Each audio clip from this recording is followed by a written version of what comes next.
আল্লাহ তাআলা আমাদের সবচেয়ে মূল্যবান দামি সম্পদ দিয়েছেন, যার নাম হলো ঈমান। সুবহানাল্লাহ পড়েন। একজন মুসলমানের সবচেয়ে দামি সম্পদের নাম কি বলেন? বলেন না ভাই? ঈমান। ঈমান হলো সবচেয়ে বড় দামি। পৃথিবীর কোনো কিছুর বিনিময়ে আমরা আমাদের ঈমানকে বিসর্জন দিতে রাজি নই। এর নাম হলো মুমিন, এর নাম হলো মুসলমান। সুবহানাল্লাহ। এই ঈমান আমাদের কখনো কখনো বাড়ে, আবার কখনো কখনো কমে যায়। মূলত ঈমান কখনো বাড়া কমা হয় না, বাড়েও না কমেও না। সুবহানাল্লাহ পড়েন। ঈমান মানে বিশ্বাস, আকীদা। এখানে কমার তো কিছু নাই, হয়তো ঈমান থাকবে নয়তো যাবে, ঠিক কিনা? ধরেন আমরা আল্লাহকে বিশ্বাস করি, নবীজিকে বিশ্বাস করি, এখন এখান থেকে তো কমার কিছু নাই। যদি আপনার আল্লাহকে বিশ্বাস করি, আল্লাহ এক, নবীকে বিশ্বাস করি, নবীজি সাল্লাল্লাহু আলাইহি সাল্লাম আল্লাহর বান্দা এবং রাসূল, এই দুই কথা থেকে একটু যদি আমরা সরে যাই, তাহলে আমাদের ঈমান থেকে সরে আসলাম, মানে বেঈমান হয়ে গেলাম, ঠিক কিনা? তো প্রকৃতপক্ষে ঈমান লা ইয়াজিদু ওয়া লা ইয়ানকুস, বাড়েও না কমেও না, কিন্তু ঈমানের নূর বাড়ে এবং কমে। সুবহানাল্লাহ। তাফসীরের কিতাবের মধ্যে এসেছে, মুফাসসিরিনে কিরাম বলেছেন ঈমান বাড়েও না কমেও না, তবে ঈমানের নূর বাড়ে আবার কমে যায়। সুবহানাল্লাহ। মানুষ যখন ভালো কাজ করে তখন ঈমানের নূর বেড়ে যায়, ঈমানের শক্তি বেড়ে যায়, ঈমানের কুওয়াত বেড়ে যায়। সুবহানাল্লাহ। আবার যখন মানুষ অন্যায় অশ্লীলতার মধ্যে নিজেকে ডুবিয়ে রাখে, তখন ঈমানের নূর কমে যায়। উদাহরণ দিয়েছেন ইমাম ফখরুদ্দিন রাজি রহমাতুল্লাহ আলাইহি, কিভাবে ঈমানের নূর বাড়ে কমে। আপনারা হারিকেন দেখেছেন? হারিকেন, এখন তো হেরিকেন নাই, কিন্তু দেশে তেলের যে সংকট শুরু হয়েছে, মনে হচ্ছে সেই হেরিকেনের যুগে আমরা আবার ফিরে যাচ্ছি, ঠিক কিনা? বিদ্যুৎ যেভাবে বিভ্রাট ছড়াচ্ছে, যদিও ঢাকাতে আমরা খুব একটা টের পাই না, প্রত্যন্ত অঞ্চলগুলোতে বিদ্যুতের ব্যাপক ঝামেলা মনে হচ্ছে। তো সে যাই হোক, হেরিকেনের মধ্যে একটা আগুন থাকে আর একটা চিকনি থাকে। কি থাকে? চিকনি। এই চিকনিটা আপনি দীর্ঘ সময় আগুন জ্বালানোর পরে দেখা যায় চিকনিটার মধ্যে একটা দাগ পড়ে যায়। তখন চিকনিটার মধ্যে যখন দাগ পড়ে যায়, আলো কম বের হয়, ঠিক কিনা? কথা বলেন। আলো বেশি বের হয় নাকি কম বের হয়? কম বের হয়, কিন্তু আলো তো ঠিকই আছে। যতটুক ভিতরে আলো জ্বলার ততটুক তো জ্বলতেছে, কিন্তু আলো বিচ্ছুরিত কম হচ্ছে, কারণ চিকনিতে ময়লা পড়ে গেছে। একইভাবে ঈমানের মৌলিক ঈমান আমাদের ঠিকই থাকে, কিন্তু ঈমানের যে নূর, ঈমানের যে শক্তি, ঈমানের যে কুওয়াত, আমরা পাপ করতে করতে সেটা দুর্বল হয়ে যায়। এজন্য আমাদের ঈমানের নূর বৃদ্ধি করে যে সকল আমল, এই আমলগুলো বেশি বেশি করতে হবে ইনশাআল্লাহ। কি রাজি আছে ইনশাআল্লাহ? আমার ভাইরা, আমার বাবাজিরা, কোন কাজ করলে ঈমানের নূর বৃদ্ধি পায়, ঈমানটা বেড়ে যায়, ঈমানের আলো বেড়ে যায়, সেই আমলগুলো আমাদের বেশি বেশি করতে হবে ইনশাআল্লাহ। কি রাজি আছি মুসলমান? রাজি আছি ইনশাআল্লাহ?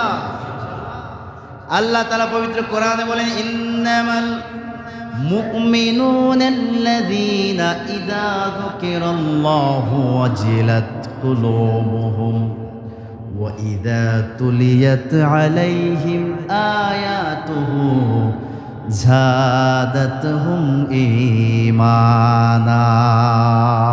সুবহানাল্লাহ পড়ে। নিশ্চয় দুনিয়ার বুকে যারা মোমেনদের সামনে যখন আল্লাহর নাম নেওয়া হয়, আল্লাহর নামের জিকির করা হয়, ওয়াজিলাত কুলুবুহুম, অন্তরটা বিগলিত হয়ে যায়, অন্তরটা নরম হয়ে যায়, সিনাটা নুয়ে যায়, মাথাটা নত হয়ে যায়। সুবহানাল্লাহ। ওয়াইদা তুলিয়াত আলাইহিম আয়াতুহু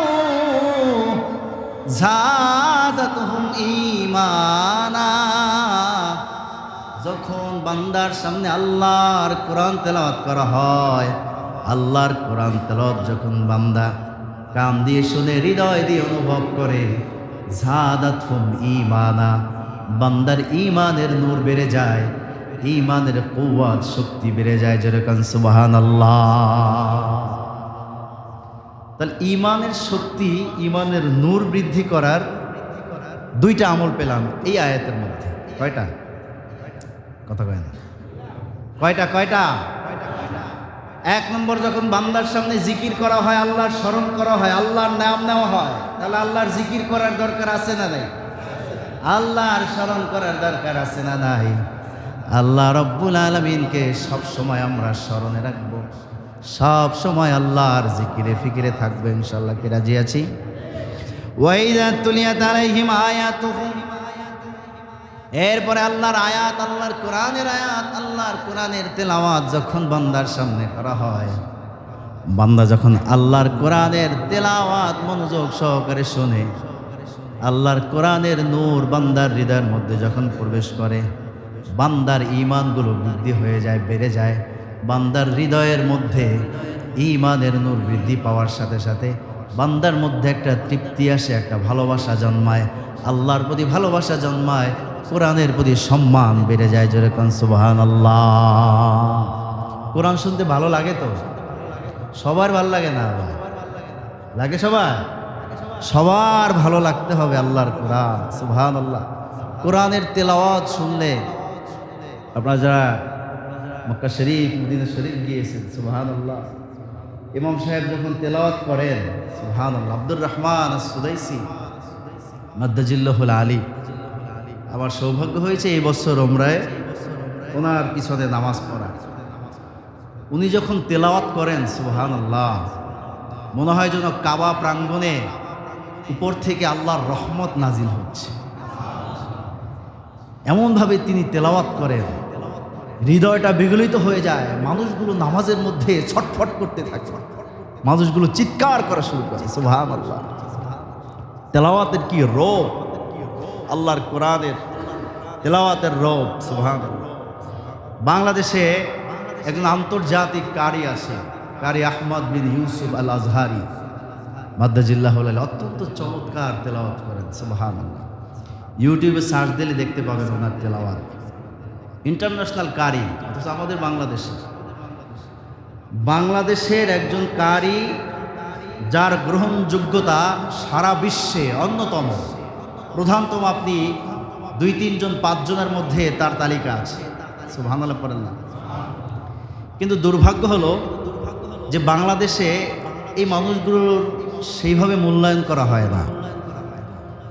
বাংলাদেশে বিভিন্ন অ্যাওয়ার্ড দেওয়া হয়, বিভিন্ন বিষয়ক অ্যাওয়ার্ড দিয়ে মানুষকে সম্মানিত করা হয়, কিন্তু বাংলাদেশের ইতিহাস ঘাটলে আপনি দেখেন কত বড় বড় আলেম ওলামারা এই বাংলাদেশের মানুষদেরকে আল্লাহর দ্বীনের দাওয়াত দিয়েছে, তালিম দিয়েছে।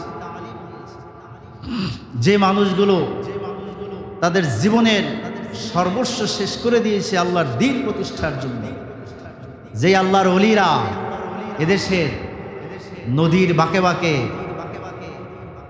এদেশের প্রত্যেকটা খালে খালে গিয়া ছোট্ট ছোট্ট নৌকা নিয়া, এরপরে মানুষের দ্বারে দ্বারে গিয়া দ্বীন প্রচার করেছে, ইসলাম প্রচার করেছে, যাদের মাধ্যমে আমরা দ্বীন পেয়েছি, ইসলাম পেয়েছি। এই বাংলাদেশে কোনো নবী আসে নাই, কোনো সাহাবায়ে কেরাম আসে নাই, অথচ সারা বিশ্বের আপনি জরিপে দেখবেন যে বাংলাদেশের সবচেয়ে মসজিদ বেশি, আল্লাহওয়ালা মানুষ বেশি, আশিকে রাসূল বেশি। সুবহানাল্লাহ।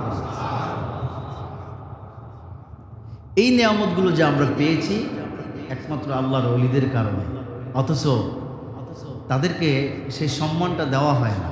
কি বলেন? হয় প্রকৃত সম্মানটা দেওয়া হয় না। কারি সাহেবদেরকে আপনি সারা বিশ্বে এই বাংলাদেশের নাম উঁচু করেছেন এদেশের হাফেজরা, সুবহানাল্লাহ কান্না, হাফেজ কোরআনরা, হাফেজ নজমুস সাকিব, হাফেজ জাকারিয়া সহ এদেশের অসংখ্য হাফেজরা প্রতি বছর যত বড় বড় ইন্টারন্যাশনাল কম্পিটিশনে তারা যুক্ত হয়, তারাই ফার্স্ট অ্যাওয়ার্ড নিয়ে আসে, ফার্স্ট সেকেন্ড থার্ড তিনটে বাংলাদেশে আসে। সুবহানাল্লাহ বলেন আলহামদুলিল্লাহ। কিন্তু তাদেরকে কিন্তু সেই ইন্টারন্যাশনাল আন্তর্জাতিক জাতীয় পুরস্কারে ভূষিত করা হয় না বললেই চলে, ঠিক কিনা বলেন? এজন্য তাদের উচিত অন্তত এই মানুষগুলোকে সম্মানে ভূষিত করা। আল্লাহ তাআলা এদের সহি বুঝ দান করুন, বলুন আল্লাহুম্মা আমিন। জোরে বলেন আল্লাহুম্মা আমিন। তাহলে আমার ভাইরা, আমার বাবাজিরে বলছিলাম, ওয়াইদা তুলিয়াত আলাইহিম আয়াতুহু যাদাতহুম ঈমানা, যখন তাদের সামনে কোরআন তেলাওয়াত করা হয় তাদের ঈমানগুলোর নূর বেড়ে যায়, ঈমানের শক্তি বেড়ে যায়। যদি আল্লাহর কোরআনের তেলাওয়াতে আপনার হৃদয়ের মধ্যে প্রশান্তি আসে, ভালো লাগে, মনে করবেন আপনার ঈমান আছে। আর যদি আপনি বিরক্ত হন, মসজিদের আজানে যদি আপনার বিরক্ত লাগে, আর যদি ওই গানের আওয়াজে আপনার ভালো লাগে, মন খুশি হয়ে যায়, মনে আনন্দ চলে আসে, মনে রাখবেন আপনার কলবটাকে, আপনার দেহটাকে, আপনার মনটাকে শয়তান পরিপূর্ণভাবে দখল করে নিয়েছেন। কথা বলেন ঠিক কিনা? এই জন্য আমার ভাইরা, আমার বাবাজির বেশি বেশি কোরআন তেলাওয়াতের আমল করতে হবে। কোরআন তেলাওয়াত কি করতে হবে বলেন? জোরে বলেন। পবিত্র কোরআন কারীমের তেলাওয়াত বেশি বেশি করতে হবে। আল্লাহ রাব্বুল আলামিন বলেছেন, ওয়ারাত্তিলিল কুরআনা তারতিলা, আল্লাহর কোরআন তেলাওয়াত করো তারতিলের সাথে, আল্লাহর কোরআন তেলাওয়াত করো সুন্দর তাজবিদের সাথে। জোরে বলেন সুবহানাল্লাহ। তেলাওয়াত করতে হবে তারতিলের সাথে, সুন্দর করে, সুন্দর কণ্ঠে, সুন্দর সুরে, সুন্দর সুরে তেলাওয়াত করতে হবে। দাউদ আলাইহিস সালাম জবুর তেলাওয়াত করতেন, সুবহানাল্লাহ, জবুর তেলাওয়াত করতেন। ওই যে পানির মাছগুলো নদীর পাড়ে এসে ওনার তেলাওয়াত শুনতেন, আল্লাহর বাণী শুনতেন, সুবহানাল্লাহ। আজ থেকে ১,৫০০ বছর আগে নবী মুহাম্মদ সাল্লাল্লাহু আলাইহি ওয়াসাল্লাম তিনি যখন পবিত্র কোরআন কারীম তেলাওয়াত করতেন, মক্কার কাফেররা, আবু জেহেল, উতবা, সাইবা, তারাও নবীজির তেলাওয়াত শুনতো মনোযোগ দিয়া। সুবহানাল্লাহ, মনোযোগ দিয়ে তেলাওয়াত শুনতো। কোরআনের বাণী তারা মানতো না, কিন্তু এত সুন্দর তেলাওয়াত শুনে তারা মুগ্ধ হতো, মনোমুগ্ধ হতো। সুবহানাল্লাহ। আমার ভাইরা, আমার বাবাজির, এই জন্য কোরআন কারীম তেলাওয়াত করতে হবে, শিখতে হবে। এটা হলো আমাদের মৌলিক একটা কাজ, মৌলিক একটা আমল। আমরা নামাজ আদায় করি, নামাজের মধ্যে তেলাওয়াত প্রধান শর্ত। যার তেলাওয়াত ঠিক নাই, তেলাওয়াত যদি সহি না থাকে, আপনার নামাজ হবে নি? কথা বলেন না, হবে না। ইমাম সাহেবের পিছনে যদি পড়েন তো হবে, কিন্তু একাকি যদি আপনি নামাজ পড়া লাগে না? অনেক সময় লাগে তো। আরে ভাই, সুন্নত তো পড়া লাগে, ফরজ নাইলে ইমামের পিছনে পড়লেন, সুন্নত তো নিজেরটা নিজেরই পড়া লাগে। তো নিজের সুন্নাত যদি নিজের তেলাওয়াতটা সুন্দর না হয়, সঠিক না হয়, তা আপনার হবে নামাজ। ওয়াজিব নামাজ, আপনার ভেতরে নামাজ পড়তে হয় না? তাহলে আপনার যদি তেলাওয়াত সুন্দর না থাকে, আপনি কিভাবে নামাজ পড়বেন? আপনার নামাজ তো হবে না। এই জন্য তেলাওয়াত সুন্দর করতে হবে ইনশাল্লাহ। কি রাজি আছেন ইনশাল্লাহ? আল্লাহ কবুল করেন, বলেন আমিন। জোরে কান আল্লাহুম্মা আমিন। তেলাওয়াত শিখবেন, তেলাওয়াত শেখাবেন। নবীজি সাল্লাল্লাহু আলাইহি ওয়াসাল্লাম ইরশাদ করেছেন, খায়রুকুম মান তাআল্লামাল কুরআনা ওয়া আল্লামা, তোমাদের মধ্যে সর্বোত্তম ওই ব্যক্তি যে কোরআন তেলাওয়াত করে, নিজে তেলাওয়াত করে এবং অন্যকে কোরআন তেলাওয়াত শেখায়, অন্যকে কোরআন তেলাওয়াত শিক্ষা গ্রহণ করার জন্য উৎসাহিত করে। দুই মানুষ হলো দুনিয়ার সবথেকে উত্তম মানুষ। যেরকম সুবহানাল্লাহ। আম্মা জান আয়েশা সিদ্দিকা রাদিয়াল্লাহু তাআলা আনহা বলেন, নবীজি সাল্লাল্লাহু আলাইহি ওয়াসাল্লাম ইরশাদ করেন, আল মাহিরু বিল কুরআনি মা'আস সাফারাতিল কিরামিল মারারা। পবিত্র কোরআন পাঠে দক্ষ ব্যক্তি, হাফেজে কোরআন কাল কিয়ামতের ময়দানে সম্মানিত কিছু ফেরেশতাদের সাথে থাকবেন। সুবহানাল্লাহ। তেলাওয়াতকারী যারা, হাফেজে কোরআন যারা, এরা হলো আল্লাহ তাআলার একদল ফেরেশতা, সম্মানিত লিপিকার ফেরেশতা। এই ফেরেশতাদের সাথেই তারা থাকবেন। যেরকম সুবহানাল্লাহ। ওয়াল্লাযী ইয়াকরাউল কুরআনা ওয়া ইয়াতাতাউ ফীহি ওয়া হুয়া আলাইহি শাকুন লাহু আজরান। যদি এমন কোনো ব্যক্তি হয় পবিত্র কোরআন তেলাওয়াত ভালো জানেন না, তবে চেষ্টা করেন, পড়ার চেষ্টা করেন এবং পড়েন। কেউ আছে পারেও না, পড়েও না, চেষ্টাও করে না, আছে না নেই? আবার কেউ কেউ আছে পারে না কিন্তু চেষ্টা করে, মাঝে মাঝে কোরআন শরীফ খুইলা এবার পড়ে। যদি যে পারে না কিন্তু চেষ্টা করে, নবীজি বলছেন তার জন্য আজরাম, দুইটা সওয়াব। একটা হলো সে যে পড়তেছে এর জন্য সে একটা সওয়াব পাবে, আর একটা সওয়াব হলো যে পারে না, তারপর সে কষ্ট করতেছে, দাঁত ভেঙে যাচ্ছে, তারপর কষ্ট করছে, কষ্টের জন্য সে ডাবল সওয়াব পাবে। জোরে বলেন সুবহানাল্লাহ। জোরে বলেন না সুবহানাল্লাহ। আমার ভাইরা, আমার বাবাজিরা, কি কোরআন তেলাওয়াত করবো তো ইনশাআল্লাহ? শিখবো তো ইনশাআল্লাহ? শিখবো তো ইনশাআল্লাহ? কোরআন তেলাওয়াত করবো, কোরআন তেলাওয়াত শিখবো ইনশাআল্লাহ। আল্লাহ তাআলা তৌফিক দিক, বলুন আল্লাহুম্মা আমিন। নবীজি সাল্লাল্লাহু আলাইহি ওয়াসাল্লাম বলেছেন, লাইসা ফি জাওফি শাইউন মিনাল কোরআনি কাল বাইতুল হারাম। যেই ব্যক্তির হৃদয়ের মধ্যে, যেই ব্যক্তির দেহের মধ্যে, যেই ব্যক্তির অন্তরের মধ্যে পবিত্র কোরআন নাই, ওই ব্যক্তির উদাহরণ নবীজি দিয়েছেন এমন একটা বাড়ি, এমন একটা ঘর, যে ঘরের মধ্যে কোনো মাল নাই, আসবাব নাই, সম্পদ নাই, শুধু একটা ঘর।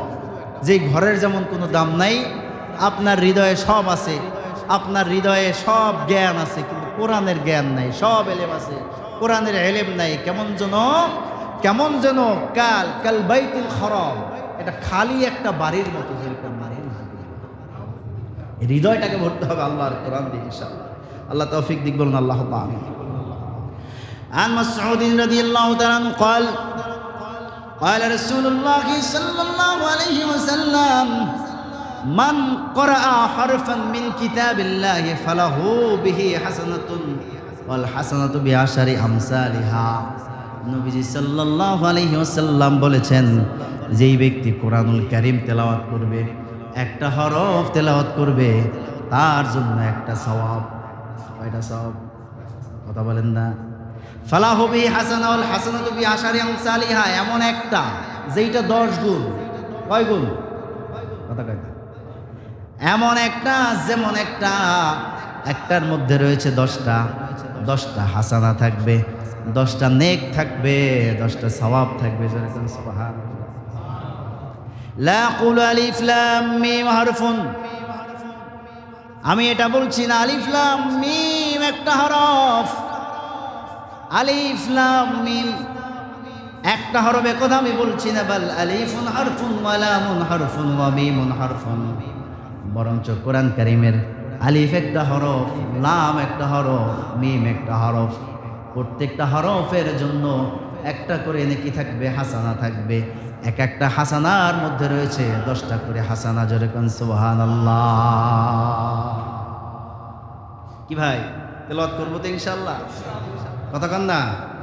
নিজে তেলাওয়াত করব, শুধু নিজে করলে হবে না, সন্তানদেরকে কোরআন তেলাওয়াত শেখাতে হবে, হাফিজে কোরআন বানাতে হবে। কি রাজি আছি? কথা কয় না। আমরা তো খালি দুনিয়াটাই দেখি, হ্যাঁ, আখেরাত আমরা দেখতে চাই না। আখেরাত ভালো লাগে না। ভালো লাগে না বলতে আসলে যা দেখি না ওইটার প্রতি আসলে আগ্রহ জন্মায় না। কিন্তু একজন মোমেন দুনিয়ার থেকে সে আখেরাতকে প্রাধান্য দেবে বেশি। কিসে প্রাধান্য দেবে বলেন ভাই? আখেরাতকে সে বেশি প্রাধান্য দেবে। আপনি যদি আখেরাতকে বেশি প্রাধান্য দিতে পারেন তাহলে আপনি মোমেন। আপনি যদি আখেরাতকে বেশি প্রাধান্য দিতে না পারেন তাহলে নিজেকে আর মোমেন বলার সুযোগ থাকবে? বলেন না থাকবে? নবীজি সাল্লাল্লাহু আলাইহি ওয়াসাল্লাম বলেছেন, মান ক্বরাআল কুরআনা ওয়া আমিলা বিহা ফীহি উলবিসা ওয়ালিদাহু তাজান ইয়াউমাল কিয়ামাহ। যেই ব্যক্তি নিজে কোরআন শিখবে, এবং তার সন্তানকে কোরআন শেখাবে, পবিত্র কোরআন কারিমের হাফেজ বানাবে। নবীজি সাল্লাল্লাহু আলাইহি ওয়াসাল্লাম ইরশাদ করেন, তাজান ইয়াউমাল কিয়ামাহ উলবিসা ওয়ালিদাহু তাজান ইয়াউমাল কিয়ামাহ। কাল কিয়ামতের ময়দানে ওই হাফেজে কোরআনের বাবা এবং মাকে আল্লাহ রাব্বুল আলামিন নূরের একটা টুপি পরিধান করাবেন, নূরের টুপি। সুবহানাল্লাহ। দুউহু আহসানুন মিন দুইশ শামস, এমন একটা টুপি যেই টুপিটার আলো হবে, যেই নূরের টুপিটা এমন জ্বলজ্বল করবে। নবীজি সাল্লাল্লাহু আলাইহি ওয়াসাল্লাম উদাহরণ দিয়েছেন, দুউহু আহসানুন মিন দুইশ শামস, সেই টুপির সৌন্দর্য হবে, টুপির আলো হবে এতটা ঝিকঝাক, এতটা উজ্জ্বল, দুনিয়ার সূর্যের থেকেও সেটা হবে সুন্দর। জোরে কোন সুবহানাল্লাহ। সূর্যটা যেভাবে আলো দেয়, চিকচিক করে, ঝিকঝিক করে, যে সূর্যের দিকে আমরা তাকাতে পারি না, তাকানো যায় না, কিন্তু এমন আলো, এমন আলোওয়ালা, এমন নূরের টুপি হাফেজদের বাবা মাদেরকে পরানো হবে, যেই নূরের টুপি সূর্যের আলোর থেকেও উত্তম হবে। সূর্যের আলোর দিকে তো তাকানো যায় না, কিন্তু পিতামাতা, হাফেজদের পিতামাতাদের মাথার উপরে যেই নূরের টুপি থাকবে, ওদিকে তাকানো যাবে, দেখা যাবে, উপলব্ধি করা যাবে, এবং সেটা সূর্যের থেকেও সুন্দর, সূর্যের থেকেও আহসান, অধিক সুন্দর। জোরে কোন সুবহানাল্লাহ। আর জোরে বলেন না সুবহানাল্লাহ। ফামা যন্নুকুম বিল্লাযী আমিলা বিহাযা। নবী সাল্লাল্লাহু আলাইহি ওয়াসাল্লাম বলেছেন, তোমরা কি ধারণা করো এই ব্যক্তি সম্পর্কে, তোমাদের কি ধারণা? নবীজি প্রশ্ন করেছেন, প্রশ্ন করার মাধ্যমে এটার গুরুত্ব আরো বাড়ায় দিয়েছেন। সুবহানাল্লাহ। জোরে বলেন না সুবহানাল্লাহ। এজন্য আমার ভাইরা, আমার বাবাজিরাম, যারা কোরআন শিখেছি আলহামদুলিল্লাহ, সন্তানদেরকেও কোরআন শিখাবো ইনশাআল্লাহ। কি রাজি আছি? কথা কয় না রাজি আছি? বলে যে কোরআন শিখাবো, ওলাই খাবে কি? ওলাই কি খাবে? হ্যাঁ, ওলা ভাত পাবে না, ওলা ভাত পাবে না, বিরিয়ানি খাবে। বিরিয়ানি কি খাবে? কথা কয় না, কথা কয় না। ওলা দাওয়াত নিবে না, দাওয়াত পাবে 5টা, যাইবে 2টায়, যাইবে 1টায়। কথা কন ঠিক কিনা? কথা কন না? আপনি বাড়িতে গান বাজাবেন, হুজুরের দাওয়াত দেবেন, হুজুর বলবে তোর বাড়ি খাবো না, একটা ক্যান্সেল। আর একবারে মুসলমানের দাওয়াত, বাজাইছে গান, তোমার বাড়ি খাবো না, গান বাজাইছো, 2টা ক্যান্সেল। আর একবারে দাওয়াত দিছে, এই সমস্যা ওই সমস্যা, কিন্তু সে হালাল খায়, লোক ভালো, নামাজি, গান বাদ্য বাজায় না, তোমার বাড়ি খাবো না। ঠিক কিনা? কতক্ষণ ঠিক কিনা? তা খাবে কি? বিরিয়ানি। কি খাবে? ভাত পাবে না, বিরিয়ানি খাবে। রেজেকের মালিক কে? এ ভাই জোরে কান কে? আর রিজকু মাকসুমুন ইয়াতলুবুল আবদা মিম্মা ইয়াতলুবুল আবদ। রেজেক হলো বণ্টিত।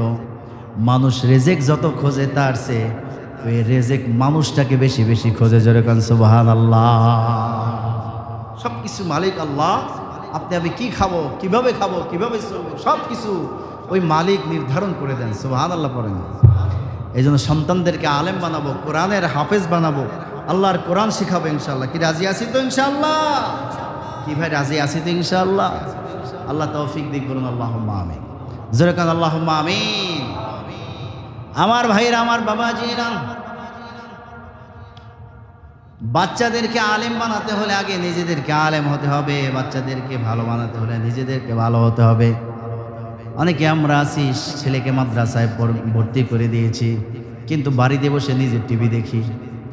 বলে যে সন্তান কথা শোনে না, সে নামাজও পড়ে না। আরে মাদ্রাসায় ভর্তি করছে কি লেগে? আরে ভাই, সে মাদ্রাসায় গিয়া যা শিখবে, বাড়িতে এসে তো দেখে সব উল্টা পাল্টা।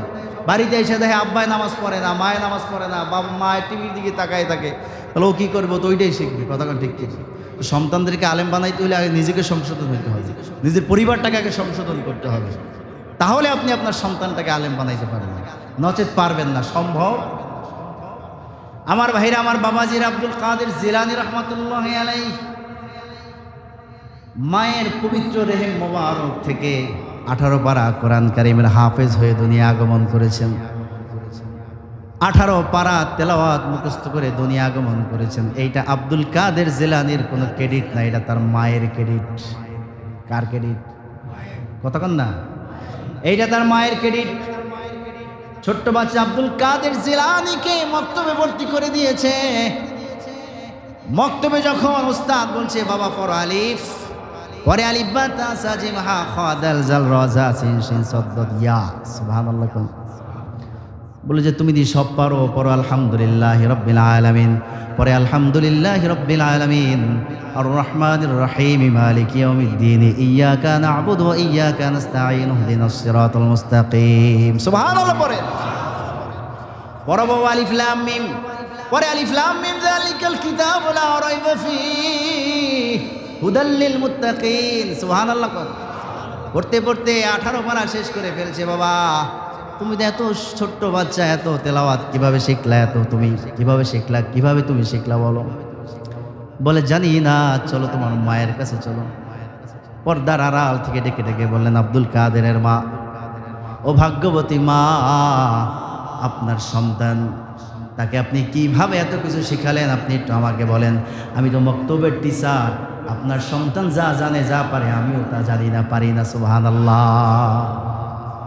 বলে যে না, ওকে তো আমি কিছু শিখাই নাই, ওকে কিছু শিখাই নাই। ও যখন আমার পবিত্র আমার রেহেমে ছিল, আমার পেটের মধ্যে ছিল, তখন আমি তেলাওয়াত করতাম, সুবহানাল্লাহ। তেলাওয়াত করতে করতে 18 পারা পর্যন্ত মুখস্থ করে ফেলছি। তা আমার ছেলে ওই পেটের মধ্যে বৈশাই সে কোরআন কারিমের 18 পারা পর্যন্ত তেলাওয়াত করে মুখস্থ করে ফেলছে। জোরে সুবহানাল্লাহ, জোরে বলেন না সুবহানাল্লাহ। তাহলে আমরা বলি যে সন্তান মানুষ হয় না, সন্তান মানুষ হইবে কি? আগে তো মাই তো মানুষ না, আগে মায়ের মানুষ হতে হবে, বাবার মানুষ হতে হবে, তাহলে না সন্তান মানুষ হবে, ঠিক কিনা বলেন? এই জন্য আমার ভাইরা, আমার বাবাজিরা, আমাদেরকে পরিবারটাকে সুন্দর করতে হবে, আমাদের ব্যক্তি জীবন সুন্দর করতে হবে, পারিবারিক জীবন সুন্দর করতে হবে, আমাদের সামাজিক জীবনটাকে সুন্দর করতে হবে। পারিবারিক জীবনটাকে যদি সুন্দর করতে পারি, আমাদের ভবিষ্যৎ হবে সুন্দর উজ্জ্বল, ঠিক কিনা? জোরে কন, ঠিক কিনা? আমার ভাইরা, আমার বাবাজিরা, আমরা স্কুলে পড়াই, স্কুলে এমন স্কুলে পড়াই যেখানে কোরআন কারিমের কোনো শিক্ষা নাই, আছে? কতক্ষণ নাই? কিছু কিছু স্কুল আছে যেখানে হয়তো বা প্রাইভেটলি তারা পড়ায়, কিন্তু প্রকৃতপক্ষে স্কুলে ইসলামিয়াতের যে বিষয়টা, এইটা আমরা খুঁজে পাওয়া যায়। বিশেষ করে কিন্ডারগার্টেন, ছোটো ছোটো বাচ্চাদেরকে, আগে তো আমাদেরকে বাচ্চাদেরকে মক্তবে পড়ানো হতো, পাঠানো হতো। এখন আর মক্তব্য যায় না। মুয়াজ্জিন সাহেব বলে, বারবার ঘোষণা দেয় যে এলাকার মা বোনেরা আপনার সন্তানকে মক্তবে পাঠান, আইয়া তো ফ্রি পড়বে, তারপরও আয় না। দেখা যায় 2 জন 5 জন 10-15 জনের বেশি দেখা যায় না। কিন্তু এলাকায় যতগুলো ঘর আছে, যতগুলো মায়ের সন্তান আছে, যেইভাবে মুয়াজ্জিন দরদি কণ্ঠে ঘোষণা দেয় যে আপনার মা বোনেরা আপনার সন্তানদেরকে মসজিদের মক্তবে পাঠান কোরআন কারিম শেখার জন্য, সবাই যদি পাঠাই তো বাচ্চাদেরকে মসজিদে তো জায়গায় দেওয়া যেত, কতক্ষণ ঠিক কিনা? কিন্তু সেইটা তো আমরা মানি না। আমরা ছোট বাচ্চাদেরকে ওই কিন্ডারগার্টেনে পাঠিয়ে দিই। ওইখানে গিয়ে কি শেখে? শেখে ঘোড়ার ডিম আকডুম বাগডুম। কি শেখে? হাট্টিমা টিম টিম তারা মাঠে পারে ডিম, তাদের খাড়া 2টি শিং, তারা হাট্টিমা টিম টিম। এই তো শেখে। হাট্টিমা টিম টিম দেখছেন কেউ? দেখছেন নি? কে কে দেখছেন? হাত তোলেন তো। কেউ দেখেন নাই? হাট্টিমা টিম টিম তারা মাঠে পারে ডিম, তাদের খাড়া 2টি শিং। শিংওয়ালা প্রাণী কখনো ডিম পারে না। মনে রাখবেন সূত্র কি? যেই প্রাণীর শিং আছে ওই প্রাণী ডিম দেয় না, ডিম দেয় না। ডিম দেয় পাখি, পাখির শিং আছে নাকি? হ্যাঁ। আর বাচ্চা দেয় গরুতে, গরুর শিং আছে, ঠিক কিনা? শিংওয়ালা প্রাণী কখনো ডিম দেয় না। পরে যে হাট্টিমা টিম টিম তারা মাঠে পারে ডিম, তাদের খাড়া 2টি শিং, তারা হাট্টিমা টিম টিম। মানে যার কোনো অর্থ নাই, কিচ্ছু নাই, যার কোনো শিক্ষা নাই, হুদাই এইগুলো শিখায় আমাদের বাচ্চাদের মাথা নষ্ট করছে। স্কুলেতে পড়বো না মা হাট্টিমা টিম টিম, শিখবো না আর আকডুম বাগডুম ঘোড়ার ডিম। মাদ্রাসাতে পড়বো মাগো শিখবো দিনের ইলম, মাদ্রাসাতে পড়বো মাগো শিখবো দিনের ইলম। মধুর সুরে পড়বো কোরআন আলিফ লাম মিম, যালিকাল কিতাব লা রাইবা রাইবা ফিহ। মারহাবা কান, এগুলো পড়াতে হবে।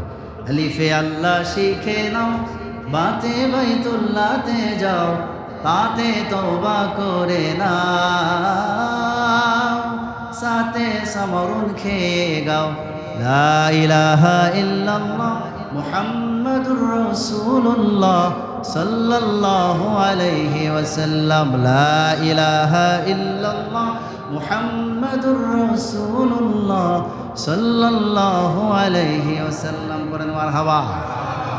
বাচ্চাদেরকে এমন শেখাবো, দুনিয়ার পাশাপাশি আখিরাত শেখাতে হবে। আলিফে আল্লাহ, আল্লাহকে চেনাতে হবে। বাতে বাইতুল্লাহকে চেনাও, বিসমিল্লাহ বলে শুরু করো, তাতে তাজ টুপি মাথায় পরো, নবীজির সুন্নাত। সুবহানাল্লাহ কোন, যদি বলেন না সুবহান। তো এগুলো আমরা আমাদের সন্তানদেরকে শেখাবো। আগডুম বাগডুম ঘোড়ার ডিম এগুলা শেখাবো না ইনশাআল্লাহ। আল্লাহ তৌফিক দিক, বলেন আমিন। আপনি আপনার সন্তানকে যখন মাদ্রাসায় ভর্তি করবেন, আপনার সন্তান যত আমল করবে সব আমলের সব আপনার আমল নামায় লিপিবদ্ধ হতে থাকবে। সুবহানাল্লাহ। অন্তত পক্ষে আপনার সন্তানকে ইঞ্জিনিয়ার বানান, সমস্যা নেই। ইঞ্জিনিয়ারের দরকার আছে, আছে না? কতক্ষণ না? ডাক্তারেরও দরকার আছে, আছে না নাই? আমাদের ডাক্তারের দরকার, ইঞ্জিনিয়ারের দরকার, সব পেশার মানুষ দরকার। কিন্তু আমার ভাইরা, তার মৌলিক যেই কোরআনের মৌলিক যে জ্ঞানটা আছে, সেই জ্ঞানটা আগে তাকে শেখাতে হবে, সেটা দিয়ে তার হৃদয়টাকে পরিপূর্ণ করে দিতে হবে। পৃথিবীর কোনো কিছুর বিনিময়ে যেন তার ইমানকে বিসর্জন না দেয়। একজন ইঞ্জিনিয়ার, তার যদি কোরআনের জ্ঞান থাকে, ইমানটা পরিপূর্ণ থাকে, সে তার জায়গা থেকে সে অন্যায় করবে না। একজন উকিল ওকালতি করে না? কথা না, করে কি করে না?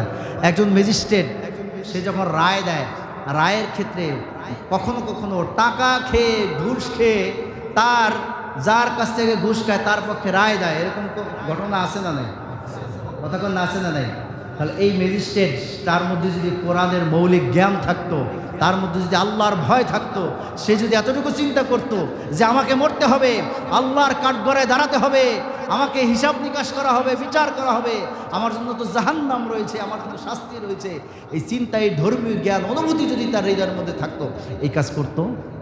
এজন্য প্রত্যেক সেক্টরে আমাদের লোক দরকার। ইঞ্জিনিয়ার দরকার, ডাক্তার দরকার, উকিল দরকার, ম্যাজিস্ট্রেট দরকার, সব ক্ষেত্রে আমাদের লোক দরকার। কিন্তু সবাই মুসলমান এবং সকলের মধ্যে আল্লাহর ভয় দরকার। আর আল্লাহর ভয় তৈরি করার জন্য অবশ্যই তাকে কোরআনের ইলম, নবীজির সুন্নাহর ইলম, নবীজির আদর্শ তাকে প্রথমে বোঝাতে হবে, প্রথমে হৃদয়ে গ্রথিত করে নিতে হবে। এরপরে সে সারা পৃথিবী ঘুরে বেড়াবে, কিন্তু তাকে ঠেকানো, রুখে দেওয়ার কেউ থাকবে না। কথা বলেন ঠিক কিনা? আল্লাহ তাআলা আমাদের সকলকে কবুল করেন, মঞ্জুর করেন, বলেন আল্লাহুম্মা আমিন। কোরআনের ইলম, কোরআন কারীমের ইলম দ্বারা আমাদের পরিপূর্ণ করে দিন, বলুন আল্লাহুম্মা আমিন। আমরা সবাই কোরআন শেখার চেষ্টা করব। অন্তত যারা বড় হয়ে গেছে, বয়স হয়ে গেছে, নিজের সন্তানদেরকে কোরআনের আলেম বানানোর চেষ্টা করব, হাফেজ বানানোর চেষ্টা করব। হাফেজে কোরআনের বাবা, আলেমের বাবা হওয়ার চেষ্টা করব, আলেমের চাচা হওয়ার চেষ্টা করব, আলেমের নানা হওয়ার চেষ্টা করব, আলেমের দাদা হওয়ার চেষ্টা করবো ইনশাআল্লাহ। কি রাজি আছে ইনশাআল্লাহ? আল্লাহ তাআলা আমাদের সকলকে কবুল করুন, মঞ্জুর করুন, বলুন আল্লাহুম্মা আমিন। ওয়া আখিরু দাওয়ানা আলহামদুলিল্লাহি রাব্বিল আলামিন। আসসালামু আলাইকুম ওয়া রাহমাতুল্লাহি ওয়া বারাকাতুহু।